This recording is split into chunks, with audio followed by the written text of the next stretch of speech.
दोस्तों, समय यात्रा एक ऐसा कॉन्सेप्ट है जिसको नकारा नहीं जा सकता, क्योंकि अगर हम अल्बर्ट आइंस्टीन और आइजैक न्यूटन जैसे साइंटिस्ट की थ्योरी को माने तो यह मुमकिन है और अक्सर इससे जुड़ी खबरें आती रहती हैं।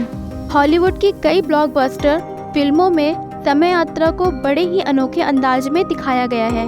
इन्हें देखने के बाद सवाल खड़ा होता है कि क्या हकीकत में भी समय यात्रा को अंजाम दिया जा सकता है? क्या भविष्य में समय यात्रा के लिए हम टाइम मशीन बना सकते हैं? अगर हाँ, तो कैसे? समय यात्रा की अवधारणा लंबे समय से भौतिक वैज्ञानिकों के साथ साथ सामान्य लोगों को भी रोमांचित करती आई है। मशहूर वैज्ञानिक अल्बर्ट आइंस्टीन ने सन 1905 में सापेक्षतावाद का सिद्धांत दिया। इस सिद्धांत में उन्होंने यह बताया था कि ब्रह्मांड में टाइम और स्पेस चादर के रूप में एक दूसरे के साथ जुड़े हुए हैं। गुरुत्वाकर्षण बल के प्रभाव में आकर ये चादर नीचे मुड़ती है, जिसके चलते समय रेखा में एक बदलाव देखने को मिलता है। आधुनिक वैज्ञानिकों ने इस सिद्धांत के आधार पर समय यात्रा करने के कई तरीकों को खोजा है, जिनका इस्तेमाल करके हम समय यात्रा कर सकते हैं। आइए जानते हैं कैसे। कई वैज्ञानिकों का कहना है कि वार्म होल के जरिए समय यात्रा की जा सकती है। वार्म होल टाइम और स्पेस की चादर में पाई जाने वाली विकृति है। सरल शब्दों में कहें तो वार्म होल अंतरिक्ष के दो हिस्सों के बीच की एक सुरंग होती है, जो दो अलग अलग जगहों को एक साथ जोड़ती है। इसके भीतर से सफर करके लाखों प्रकाश वर्ष की दूरी को समय के भीतर ही किया जा सकता है। हॉलीवुड की दो लोकप्रिय फिल्म इंटरस्टेलर और स्टार ट्रैक में वार्म होल की अवधारणा को दिखाया गया है। दूसरा तरीका है कॉस्मिक स्ट्रिंग। कॉस्मिक स्ट्रिंग एक तरह की कॉस्मिक ट्यूब होती है, जिसके भीतर बहुत ज़्यादा मात्रा में ऊर्जा भरी होती है। इसके अंदर के पदार्थ काफ़ी ज़्यादा सघन होते हैं। इस कारण कॉस्मिक स्ट्रिंग समय और स्पेस की चादर को आसानी से मोड़ देती है। ऐसे में कुछ वैज्ञानिकों का कहना है कि इसके इस्तेमाल से समय यात्रा को संभव किया जा सकता है। तीसरा तरीका है ब्लैक होल का।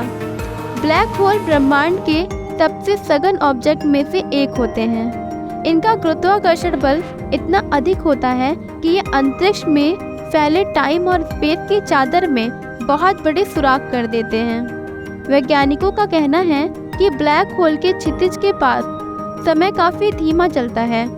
अगर हम कोई ऐसा यान बना ले जो ब्लैक होल के क्षितिज का चक्कर लगाकर वापस आ जाए, तो एक अर्थों में यान में सफ़र करने वाला व्यक्ति समय यात्रा कर सकेगा। चौथा तरीका है अनंत सिलेंडर का।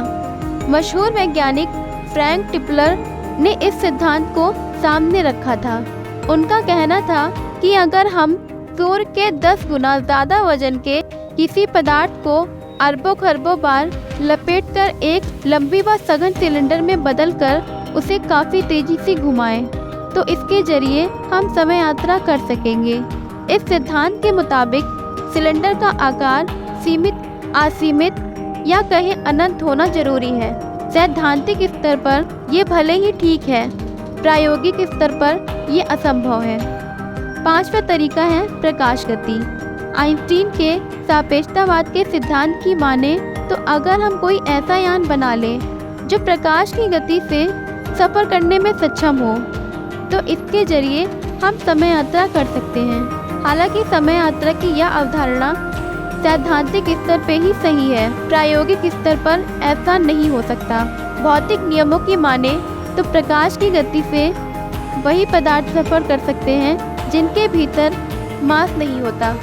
वहीं जिन पदार्थों के भीतर मास होता है वह प्रकाश की गति से कभी भी सफ़र नहीं कर सकते हैं। हमारे पास समय यात्रा करने के केवल सिद्धांत ही हैं, संसाधन नहीं है। लंबे समय से वैज्ञानिक समय के आयाम के रहस्य से पर्दा उठाने की कोशिश में लगे हुए हैं।